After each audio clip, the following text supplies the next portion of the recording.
ನಿಮ್ಮ ಸಪೋರ್ಟು ಎಲ್ಲ ತುಂಬ ಚೆನ್ನಾಗಿದೆ. ವರ್ಷಗಳಿಂದ ನಡ್ಕೊಂಡ್ಬಂದಿರ್ತಕ್ಕಂಥ ಜಾತ್ರೆ, ದನಗಳ ಜಾತ್ರೆ ಭಾಳ ಹೆಸರುವಾಸಿಯಾಗಿರ್ತಕ್ಕಂಥದ್ದು.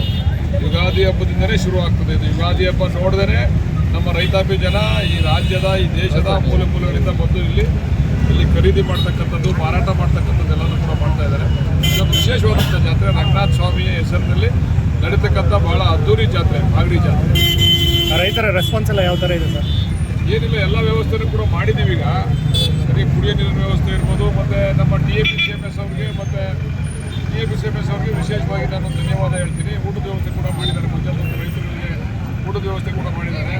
ಈಗ ಗ್ಯಾಸಿನ ಅಭಾವದಿಂದ ಹೋಟ್ಲುಗಳು ಕೂಡ ಸರಿಯಾಗಿ ನಡೀತಾ ಇಲ್ಲ. ಇಂಥ ಸಂದರ್ಭದಲ್ಲಿ TAPCMSನವರು ಭಾಳ ವಿಶೇಷವಾದಂಥ ಹೆಜ್ಜೆ ಇಟ್ಟು ಒಳ್ಳೆ ಕೆಲಸವನ್ನು ಮಾಡಿದ್ದಾರೆ.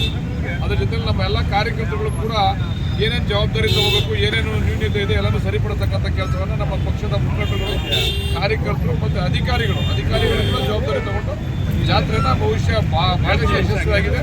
ಇನ್ನು 2 ದಿವಸ ನಡೆದ್ರೆ ಸಂಪೂರ್ಣವಾಗಿ ಯಶಸ್ವಿ ಆಗಿದೆ. ಉತ್ತಮ ರಾಸುಗಳಿಗೆ ಚಿನ್ನದ ಪದಕ, ಉತ್ತಮ ರಾಸುಗಳಿಗೆ ಬಹುಮಾನ ಕೊಡಬೇಕು ಅಂತೇಳಿ ತೀರ್ಮಾನ ಮಾಡಿದ್ದೀವಿ. ನಮ್ಮ ರೈತ ಮುಖಂಡರಾದಂಥ ಜುಟ್ಟಳ್ಳಿ ಜಯರಾಮ್ರವರ ನೇತೃತ್ವದಲ್ಲಿ ಬಹುಶಃ ಅವರ ಅಧಿಕಾರಿಗಳನ್ನ ಒಡಗೂಡಿಕೊಂಡು ಇವತ್ತು ಉತ್ತಮ ರಾಸುಗಳನ್ನ ಪಟ್ಟಿಯನ್ನು ನಾಳೆ ಮಾಡ್ತಾರೆ, ಫೈನಲ್ ಮಾಡ್ತಾರೆ.